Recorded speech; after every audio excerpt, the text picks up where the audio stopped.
பாலம் உடஞ்சிட போதுல பணம் வர நிக்குது. உங்களுக்கு ஆழத்தை மெஷர் பண்ணி காட்டுறதுக்கு இதை விட ஒரு நல்ல இது கிடைக்காது. 6 மணிலேருந்து அந்த முக்கிய கிடந்துருக்கோம். அப்படியே வரும். ஓட்டு வரல, ஒன்றும் வரல.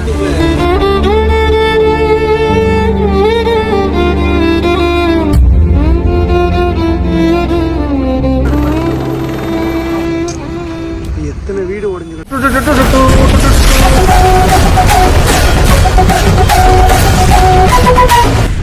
எங்கள் சிரிப்பு சொந்தக்காரங்க எல்லாருக்கும் வணக்கம். தூத்துக்குடி, திருநெல்வேலி அண்ட் கன்னியாகுமரி, தென்காசி 4 மாவட்டங்களும் வெள்ளத்தால் பாதிக்கப்பட்டது உங்களுக்கு தெரிஞ்சிருக்கும். அதை பற்றி நான் ஏற்கனவே ஷார்ட்ஸில் நிறைய என்னோடய மனக்குமுறலெல்லாம் கொஞ்சம் சொல்லிட்டேன். அதை தாண்டி வெள்ளத்தினால என்னென்ன பாதிப்பு வந்துச்சு, இல்லை வெள்ளம் அந்த நடந்த நாட்களில் நாங்கள் அங்கே எப்படி இருந்தோம் அப்படிங்கிறத சொல்கிறக்கூடிய விளாக் தான் இது. வாங்க வீடியோக்குள்ள போகலாம். இவ்வளோ ரிஸ்க் எடுத்து இந்த ஃபோன் எடுத்துருக்கும் போத. ஆமாம், ஒரு விஷயத்துக்காக போயிட்டுருக்கோம். எங்கள் ஊரில் வந்து நேற்று நைட்டு 1 மணிக்கு ஆரம்பித்த மழை இன்னும் பெஞ்சிட்டே தான் இருக்குது. ஒன்றும் குறையல. இப்போ வந்து மணி பார்த்தீங்கன்னா ஒரு 8:30 மணி ஆகுது. 8:30 மணி வரைக்கும், மறுநாள் நைட்டு 8:30 மணி வரைக்கும் மழை பெஞ்சிட்ருக்குது. இப்போ வந்து நாங்கள் கார் கேட்டோம். இந்த மழைக்குள்ள நாங்களாம் வர முடியாதுன்னு சொல்லி கார்காரங்களாம் பயந்துட்டாங்க. அப்புறம் ஆட்டோக்காரங்க எல்லாரும் பயந்துட்டாங்க. இப்போ நாங்களும் பயந்துட்டு தான் போயிட்டு இருக்கோம். சத்தியமா இப்போ நாங்கள் வந்து எதிர்பார்க்கவே இல்லை. தண்ணி கீழே எவ்வளோ தூரம் போகுதுன்னு சும்மா யதார்த்தமாக பார்த்தா எங்களுக்கு பயம் கொடுத்துருச்சு போகும்போது. ஆமா, சின்ன இதுல இருந்து நாங்கள் வந்து ரொம்ப கீழே பார்த்தோம். ஆமா, இங்க இருந்து தண்ணி இவ்வளோ போய் நான் பார்த்ததே கிடையாது என் வாழ்க்கையில. உண்மையிலே தெரியாம மாட்டிக்கிட்டாலாம். நான் இவ்வளோலாம் எதிர்பார்க்கவே இல்லை. சை, ஏன்னா நான் உடனே தெரியாம வந்து விடுதேன்ட்டேன். பேசாம தூங்கி இருக்கலாம். நானே வந்து மாட்டிக்கிட்டனே. வீட்டுக்குள்ளலாம் போகல தண்ணி. அம்மா ஏப்பா நாளைக்கு கிளம்பிட்டு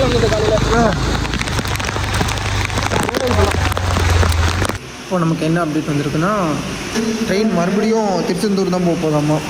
அங்கே ரொம்ப தண்ணி இருக்கிறதுனால ட்ரெயின் மறுபடியும் திருச்செந்தூர் எடுத்துகிட்டு போக போகிறாங்க அப்படிங்கிற மாதிரி சொல்கிறாங்க. அங்கே இருக்கிற பேசஞ்சர்ஸ்லாம் மறுபடியும் ட்ரெயின்லேயே தான் இன்றைக்கி டேவெல்லாம் கழிக்க போகிறாங்கன்னு நினைக்கிறேன். எனக்கு எங்கள் மாமா வந்து கூப்பிட்டு நீ போவேன்னா வா, நம்ம நாளைக்கு போய்க்கலான்ட்டாங்க. ஆனால் முக்கியமான ஒரு கமிட்மெண்ட் இருக்குது சென்னையில். அது வந்து ஒரு மாதிரி நம்மளோட லைஃப் சேஞ்சிங் மூமெண்ட். அதில் நம்ம செலக்ட் ஆனோம், நம்மளுக்கு அதில் நம்ம கன்ஃபார்ம் பண்ணாங்கன்னா நம்மளோட லைஃபே ஒரு மாதிரி மாறும். அந்த ஒரு காரணத்துக்காக தான் இவ்வளோ அவசரமாக போனேன். ஆனால் தப்புன்னு புரிஞ்சுக்கிட்டேன். இப்போ தம்பி, கல்யாணி எல்லாரையும் ரொம்ப கஷ்டப்படுத்திட்டேன். அவங்கெல்லாம் ரொம்ப, அதாவது சாவோட விளிம்புக்கு போயிட்டு இப்போ தப்பிச்சு பொழைச்சிருக்காங்க அப்படி தான் சொல்லணும். ஏன்னா நீங்களே யோசிச்சு பாருங்கள், வெள்ளத்தில் அடிச்சுட்டு போகும்போது பைக் அடிச்சுட்டு போயிடுச்சாமா. பைக்கு கீழே போட்டு பைக்கே பாதி தூரம் போயிருக்குது. அப்புறமா இழுத்துட்டு போயிருக்காங்க. ஏன்னா தப்பிச்சு போவோமான்னு தெரிலனே அப்படின்னு சொல்லும்போது எனக்கே ரொம்ப பயமாயிடுச்சு. அதனால் அந்த டென்ஷனில் எனக்கு வீடியோ எடுக்கலாம் தோணலை. இப்போ அவங்க வீட்டுக்கு போயிட்டாங்கன்னு ஒரு நிம்மதியான விஷயம் சொன்னதுனால வீடியோ எடுக்கிறேன். ஏன்னா நானே உங்களுக்கு தெரியும், இங்கே பாருங்க, இந்த கிட்டப்பில் தான் நான் எங்கேயாவது போவேன். ஆனால் செருப்பும் போடல, எதுவும் பண்ணல. இங்கே பாருங்க, இந்த பையில் தான் ட்ரெஸ் எல்லாம் இருக்குது. போயிட்டு ட்ரெயினில் போனோம்னா ட்ரெஸ் எல்லாம் மாற்றிக்கிற மாதிரி இருக்கலாம். இதில் என்ன சொதப்பல்னு பார்த்தீங்கன்னா, ட்ரெயினில் அவசரமாக அன்ரிசர்வ் டிக்கெட் வாங்கிட்டு இங்கேருந்து திருநெல்வேலி வரைக்கும் போயிடலாம், தப்பிச்சு இந்த இடத்துட்டு தப்பிச்சு போனோம்னா போதும், அங்கே போய் பார்த்துக்கலாம் அப்படின்னு சொல்லிட்டு போனேன்.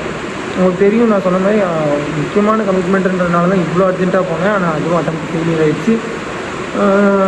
இப்போ நான் வீட்டுக்கும் போக முடியாமல் இங்கேயும் போக முடியாமல் முடிச்சுருக்கேன். மாமாவை வர சொல்லியிருக்கேன். அவங்களும் நிறைய இடத்துல இந்த மாதிரி வெள்ளம் இதெல்லாம் தாண்டி தான் வரணும். எப்படி வந்து சேர போகிறாங்கன்னு தெரில, வராங்களா இல்லையான்னு தெரில. வரலைன்னா இவங்களோட இங்கேயே படுத்து தூங்க வேண்டியதான், வேறு வழியே இல்லை எப்படியோ. ஆனால் சென்னையில் வந்து வெள்ளத்தோடு விளையாடினதுக்கு இயற்கை வந்து நம்மளை பழி வாங்குறதுன்னு நினைக்கிறேன். ஒரு மரண பயத்தை காமிச்சிட்டாங்க நமக்கு. ரொம்ப ஆடக்கூடாதுப்பா, ஆடினா தான் கதி. இது ஒரு புதுவிதமான எக்ஸ்பீரியன்ஸ்ல. அப்போ நீங்களும் இதெல்லாம் தாண்டி தான் வந்திருப்பீங்க போலயே. ரொம்ப நேரம் ஆயிட்டு. கடல் மாதிரி இருக்கு. ஒரு நாள் மழைக்கு ஒரு நாளா? ஆமாம், ஒரு நாள். ஆனால் இந்த மழைலாம் சென்னையில் பெஞ்சு வச்சுக்கோங்க, சென்னையும் காலியாயிடும். மாமா டீ கடை கிடைச்சிச்சு மாமா. பக்கத்தில் இருக்கிற மணல்குண்டுங்கிற ஊரில் நடுராத்திரி வீட்டுக்குள்ளே தண்ணி போகுதுனால குழந்தை குட்டியெல்லாம் தூக்கிட்டு அடைக்கலமான இடத்துக்கு நிறைய பேர் போயிட்டு இருந்தாங்க. பார்க்கவே ரொம்ப பாவமாக இருந்துச்சு. ஐயோ, போவாங்க போவாங்க. சென்னையில் கூட அங்கங்கே நிவாரண முகாம்னு வச்சுருப்பாங்க. ஆமாம், என் உயிரை காப்பாற்றிய 2 ஜீவன்கள். உன்னையெல்லாம் சின்ன வயசுல கள்ளி பால் கொடுத்து கொண்டிருக்கணும்டா. இப்போ வந்து நம்ம ஆற்றுல வந்து வெள்ளம் வந்திருக்கு, மணல்லாம் அள்ளிட்டு இருக்காங்கன்னு சொல்லியிருக்காங்க. ஸோ அதை பார்க்கறதுக்காக போயிட்டுருக்கோம். கல்யாணி ஆல்ரெடி அங்கே இருக்கான். அவன் தான் அங்கேருந்து கூப்பிட்டு சொன்னான்.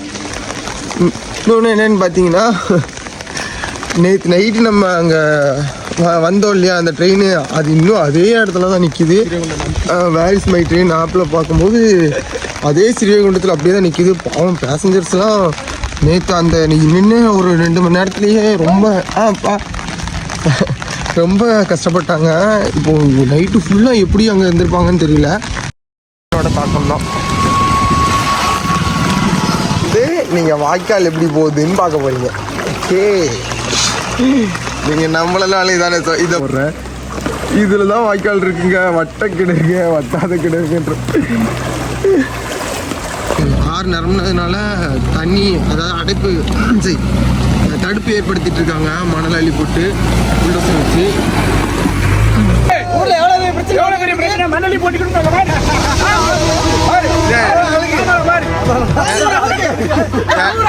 எனக்கு அடுத்த வாழ்க்கையில் மண்ணலி போட்டு பழக்கம் இல்லைண்ணே. ஏ அப்பாடி உள்ள போயா சென்டர்ல இருந்து எடுத்தா நல்லா. என் பாடி எங்க போய் எடுப்பீங்க அப்பா? அங்க தெரியுதான் தெரியல, ஒரு பனை மரம் நிற்கிது. உங்களுக்கு ஆழத்தை மெஷர் பண்ணி காட்டுறதுக்கு இதை விட ஒரு நல்ல இது கிடைக்காது. அந்த பனை மரத்தை கொண்ட வரைக்கும் தண்ணி போயிட்டு இருக்குன்னா அப்போ எவ்வளோ ஆழம் தண்ணி போயிட்டு இருக்குன்னு பார்த்துக்கோங்க. கடந்து போயிட்டு இருக்கு. முதல்ல வந்துடாம மணி.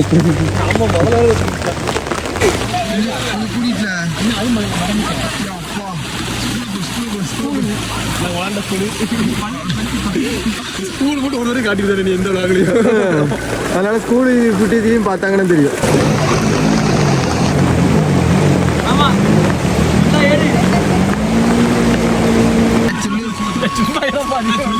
வயல்ல என்னெல்லாம் பிரச்சனை எங்களுக்குலாம் தெரியாதுல. வயல் வச்சிருக்கவங்களுக்கெல்லாம் தெரியும். வயக்காடு நட்டு வயக்காடு கட்டமெல்லாம் போயிட்டு என்னச்சியா இப்போ கிட்டத்தட்ட இப்போ மட்டுமே 1 லட்ச ரூபா செலவு பண்ணியிருக்கு வயக்காட்டுக்கு. 1 லட்ச ரூபா திருப்பி எங்கேருந்து பார்க்க ஒன்றும் பார்க்க முடியாது. நம்ம பாட்டுக்கு மழை பெஞ்சா வயலுக்கு நல்லதுன்னு சொல்லிடுறோம். வயக்காடே இப்போ கடல் மாதிரி கிடக்கு. கடலா வயலானே தெரியல. என்னைக்கு இந்த மழைலாம் ஓஞ்சி நீங்கள் போய் வயலை பார்த்தா வயலில் ஒன்றும் இருக்காது. வயல் வந்து இப்போ வந்து காடி கிரவுண்டு மாதிரி தான் இருக்கும். அப்படிதான் இருக்கும். இந்த இடத்துல இதான் வயக்காடு. இதுதான் வயக்காடு. இது வயலா குளம் பண்ணி பாருங்க. நல்ல வார்த்தை வருது. ஆணி வர மாதிரி 4 மணிலேருந்து அந்த முக்கிய கிடந்திருக்கோம்ல, அப்படியே வரும். போட்டி வரல, ஒன்றும் வரல. அது மறைச்சிருவோம். 4 மணிலேருந்து கிடந்திருக்கு. ஆளுங்கத்தில் வர வார்த்தை தப்பு இல்லை. போட்டி வரல, ஒன்றும் வரல. நம்ம பார்த்தல தம்பி ஒரு போட்டி தான் போயிட்டு. அது ஒரு போட்டி எங்க போயிருக்கு? ஒரு போட்டி கல்லாம்பரி போயிருக்கு. கல்லாம்பரில் 6 பேர் உள்ள மாட்டிக்கிட்டாங்க தண்ணிக்குள்ள. சரி, அம்மா சுடுகாட்டு பக்கத்துல தண்ணிக்குள்ள மாட்டிக்கிட்டாங்க. இப்போ நான் 4 மணிலேருந்து நம்ம முக்கில நின்று ஒரு போட்டு வரல, ஒன்று வரல. நம்ம ஊர் மக்கள் ஃபுல்லாக அப்படியே கிடக்காங்க. 2 நாள் கழிச்சு சூரியனை பார்க்கறது கண்ணு கூசுது பயங்கரமா. எங்களுக்கு எப்படி இருக்கு சுந்தரா? கண்ணு கூசுதுல. எப்படி ஃபீல் பண்ணுன்னா டவர் வெறி ஆகிட்டு இருக்குது. மழை நீர் சேகரிப்பா. இதனாலதான் பீஸ் அடிச்சு பல்பு தண்ணி லைட்டா குளுக்கு. இதெல்லாம் இருக்கு, ஏன்னா இருக்கு பாவி. அப்போ எவ்வளோ தண்ணிக்குள்ள வந்திருக்கானுங்க பாரு. அதெல்லாம் உங்களுக்கு வந்து ஆற்று தண்ணியோட அளவு தான் காமிச்சேன். இப்போ வந்து எங்கள் ஊரில் குளம் இருக்குன்னு சொல்லியிருக்கல, கடலில் பாதி கடம்பா குளம்னு. ரொம்ப பெரிய குளம். இங்கே தமிழ்நாட்டிலே இது பெரிய குளம்னு சொல்லுவாங்க. எந்த அளவுக்கு உண்மைன்னு தெரியாது. அந்த குளத்தோட தண்ணி எப்படி இருக்குன்னு காட்டுறேன் பாருங்க. இது ஃபுல்லாக குள தண்ணி. இது வந்து ரொம்ப கம்மி தான். இன்னும் உள்ளே போனோம்னா அப்பா எவ்வளோ இருக்கும். கடல் மாதிரியே தான் இருக்கு. அப்பா எப்படி சீரி போய் பாரு. அங்கே உடச்சிருக்கிறதுக்கு அடையாளம் அப்படி இருக்கு.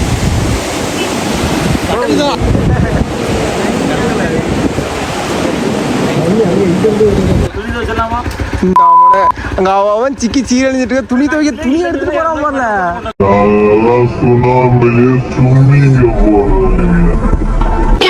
ஹைலைட் பண்ணி நிறைய விஷயங்களை சொல்லணும். அதில் முக்கியமான விஷயம் என்னன்னு பார்த்தீங்கன்னா, நாங்கள் மட்டும் எங்கள் ஊர் மக்கள் மட்டும் இதில் மாட்டிக்கிட்டு இல்லை. எங்கள் ஊரில் கிட்டத்தட்ட ஒரு 52 பஸ்ஸு. இப்போ எல்லாமே பெரிய நம்ம வெளியூர்லேருந்து ஊருக்கு வருவோம் இல்லையா, அந்த மாதிரியான பஸ்ஸு.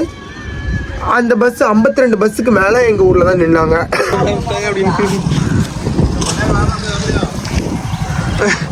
என்ன காரணம் நான் ஆல்ரெடி சொல்லிட்டேன். 4 பக்கமும் உடஞ்சிருந்ததுனால எங்கேயும் போக முடியாமல் எங்கள் ஊரில் தான் அவங்கெல்லாம் தஞ்சம் அடைஞ்ச மாதிரி இருந்தாங்க. ஸோ எங்கள் ஊரை தாண்டி ஒரு 52 பஸ்ஸில் நீங்களே கால்குலேட் பண்ணிக்கோங்க. ஒரு பஸ்ஸுக்கு ஜஸ்ட் 30 பேர்னா கூட அந்த பஸ்ஸில் எவ்வளோ பேர் எடுத்துகிட்டு வருவாங்கன்னு உங்களுக்கு தெரியும். 30 பேர் வச்சா கூட கிட்டத்தட்ட 1500 பேருக்கு மேலே எங்கள் ஊர் மக்களை தாண்டி 1500 பேர் நம்மளை நம்பி இருக்காங்கன்றதுனால அவங்களுக்கும் சேர்த்து சாப்பாடு போட வேண்டிய கடமை எங்கள் ஊர் மக்களுக்கும் எங்களுக்கும் இருந்துச்சு. சமைச்சு சாப்பிடவே ஆரம்பிச்சிட்டாங்க.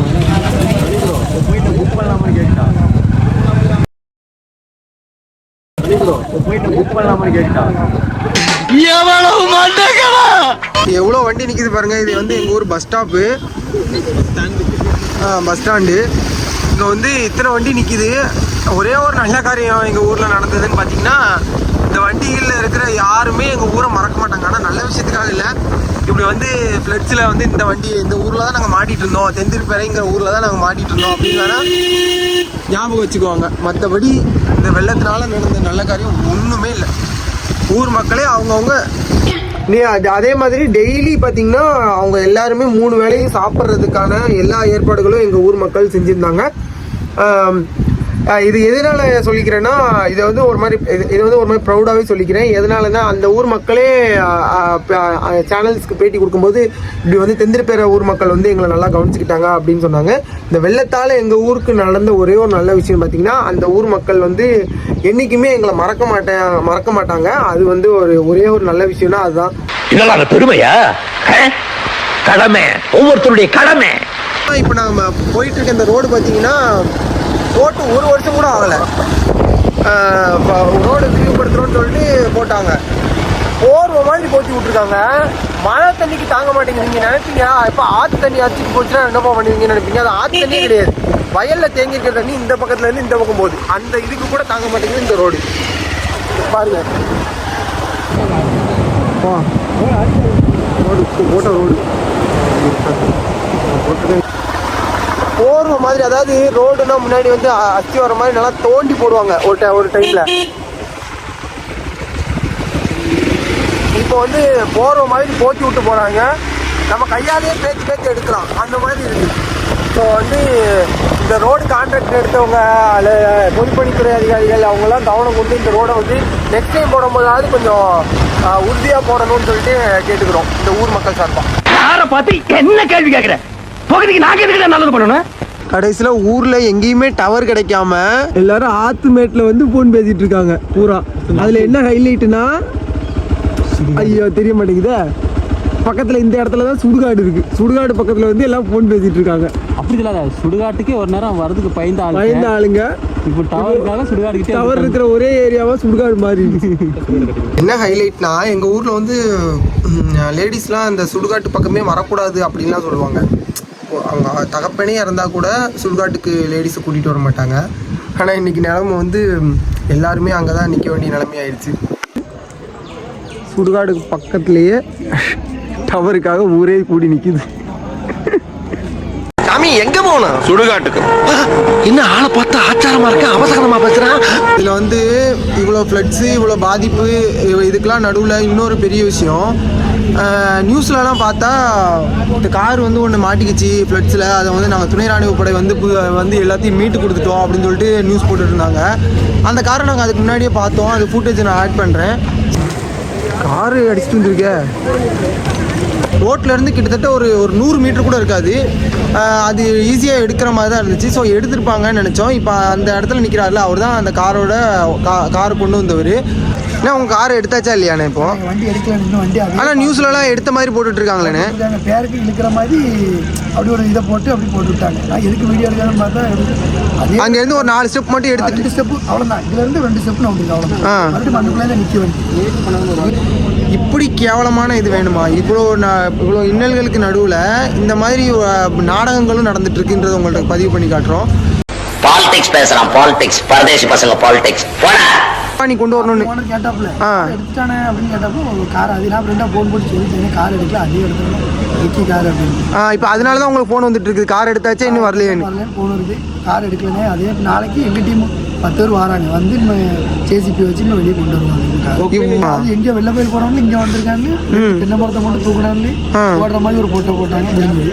அப்புறம் அந்த கார் எடுக்கிறதுக்கு பார்த்தாங்க ஒன்று அவங்க கண்ணை கட்டினாங்க அப்புறம் உள்ளே இறங்கினாங்க சங்கிலி இறங்கினா வண்டியில் உள்ளதுதான் பிடிச்சி இழுத்தாண்டு அங்கேருந்து 2 ஸ்டெப்னு விட்டு முடிஞ்சது. கோமாரு ஐயோ இந்த பையன் எங்கே போகிறான்? வீடு அங்கே தான் இருக்கோ பாவம். ஓடி சம்முனுக்கு விட்டாராங்களே. கேளு எங்க போகணும் கேளு எங்க போகணும் கேளுங்க.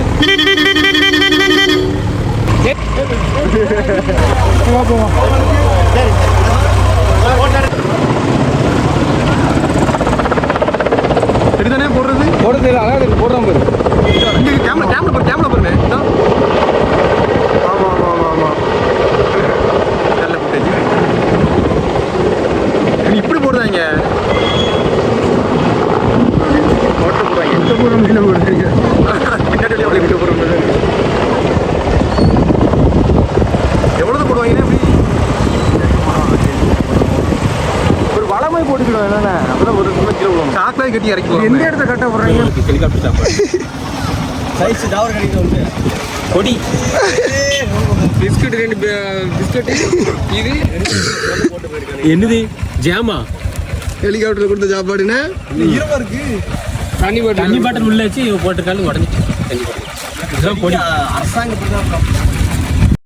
எதையும் தாங்கும் இதயம் உண்டு, இதையும் தாங்கி கடந்து செல். அப்புறம் நான் ஆல்ரெடி ஷார்ட்ஸில் சொன்ன மாதிரி உங்கள் மீனவன் நண்பர் உங்கள் மீனவன் அவங்கள வந்து உங்கள் மீனவன் மீட்பு குழு அப்படிங்கிற மாதிரி தான் நாங்கள் அன்றைக்கி பார்த்தோம். ஏன்னா நாங்கள் அவங்க கொடுத்த ஃபுட்டை சாப்பிட்டேன், ரொம்ப நல்லா இருந்துச்சு. நிஜமாக கவர்மெண்ட் சைட்லேருந்து கொடுக்குற ஃபுட்டை விடவே பெட்டராக இருந்துச்சு. நான் இதுக்காக உதவியாக கிடைக்கிற ஃபுட்டு கவர்மெண்ட் சைட்லேருந்து கொடுக்குற ஃபுட்டை நான் கம்மியாலாம் சொல்லலை. ஆனால் அவங்க ஒரு யூடியூப் சேனலாக இருந்துட்டு அவங்க வந்து எவ்வளோ ஹெல்ப் பண்ணுறாங்க அப்படிங்கிறதுக்காக சொல்கிறேன். அவங்க வந்து ஒரு 10 பேர் இருந்திருப்பாங்க. எல்லாருமே யூனிஃபார்மில் அந்த உங்கள் மீனவன் ஒரு முத்திரை பதிச்ச ஒரு யூனிஃபார்மில் வந்து அவ்வளோ அழகாக எங்கெங்கே உதவி தேவைப்படுதோ கேட்டு செஞ்சாங்க. அவங்களுக்கு இந்த டைமில் நான் தலை வணங்கிக்கிறேன். அந்த ஊர்க்காரனாக பாதிக்கப்பட்ட மக்களில் ஒருத்தனா நான் அவங்களுக்கு நன்றி சொல்லிக்கிறேன். இதே மாதிரி உங்களோட உதவிக்காரங்கள் வந்து நிறைய இடத்துக்கு போய் சேரணும் அப்படின்னு நான் கேட்டுக்கிறேன். ஆனால் பார்த்தேன் எவ்வளவோ ஒரு வீடியோ வியூஸ்லாம் போயிருக்கும். ஆனால் இந்த உதவி செஞ்ச வீடியோ பார்த்தீங்கன்னா பெருசாக மதிக்கப்படலையோ அப்படிங்கிறது என்னோட வருத்தம்.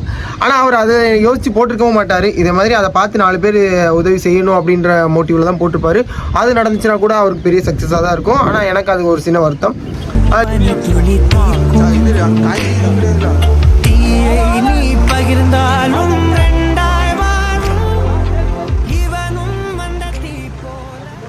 தாண்டி முக்கியமாக இன்னொன்று கேட்பீங்க, ஏன்டா அவர்லாம் செஞ்சார் உங்கள் ஊருக்காரன் நீ செய்ய மாட்டியா, நீ ஏதாவது ஹெல்ப் பண்ணியா, அவர் மட்டும் சொல்கிறியா அப்படின்னு கேட்பீங்க.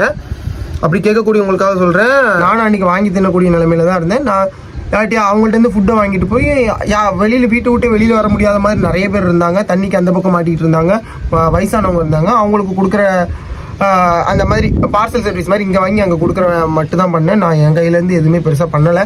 என்ன காரணம்னு பார்த்தீங்கன்னா அதான் எல்லாமே அக்கௌண்ட்டில் தான் இருந்துச்சு. காசு எல்லாமே 1 ரூபா காசு கூட என் கையில் இல்லாதனால என்னால் எடுத்து எதுவுமே செலவு பண்ண முடியல.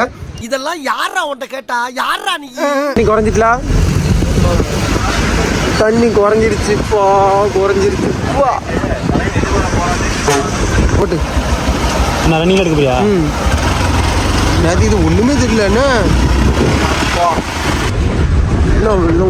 முடிச்சே விட்டுச்சு. எத்தனை வீடு ஒடிஞ்சு கிடக்கு சார். ரொம்ப காலங்க அப்புறம் இதை தாண்டி வந்திருக்கிறோம். பெட்ரோல் பங்க்லாம் என்ன நடந்துச்சுனே தெரியல. வண்டியை வச்சுட்டு வர மாட்டேங்கிறானுங்களா ஊருக்குள்ள. வடக்கணுங்க, பூரா வடக்கணுங்க.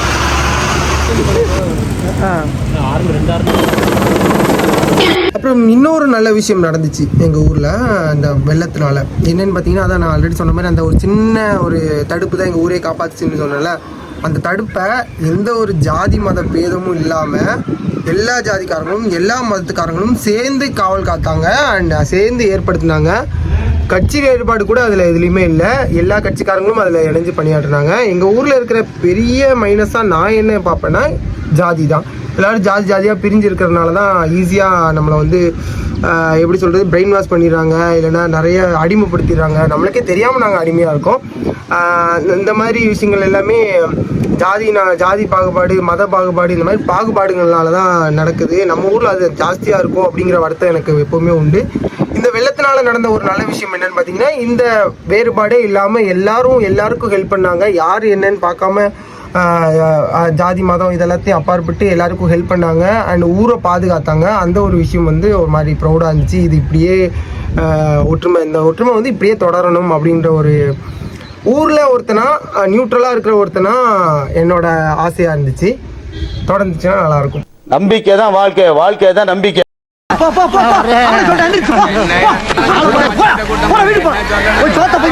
சாப்பிடுங்க.